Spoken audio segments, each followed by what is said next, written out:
Spika wa bunge la Iran Mohammad Bagher Ghalibaf amesema kuwa mzozo kati ya Iran, Israel na Marekani unaingia katika hatua mpya, akisema ni wakati wa kutekeleza mipango ya kijeshi iliyokuwa imeandaliwa awali kufuatia kile Tehran inachokiita vita vya uchokozi vya Marekani na Israel. Kupitia ujumbe aliochapisha katika akaunti yake ya X Jumapili hii, Ghalibaf amesema kushindwa kwa Israel kuzuia makombora katika eneo lenye ulinzi mkali la Dimona kunaashiria mabadiliko ya hali ya mapambano. Iwapo utawala wa Israel hauwezi kuzuia makombora katika eneo lenye ulinzi mkali la Dimona, ni ishara ya kiutendaji kuwa vita vinaingia hatua mpya.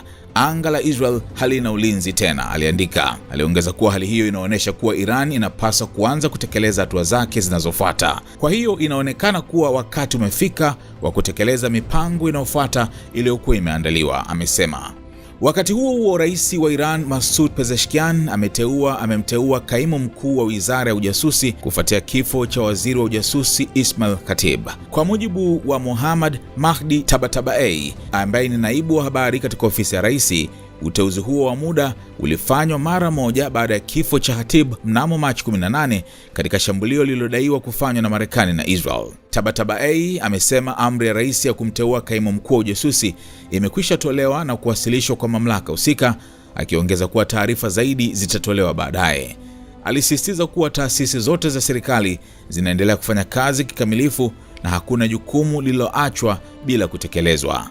Kwa mujibu wa katiba ya Iran, wizara inaweza kuongozwa na kaimu mkuu kwa kipindi kisichozidi miezi mitatu iwapo waziri hayupo.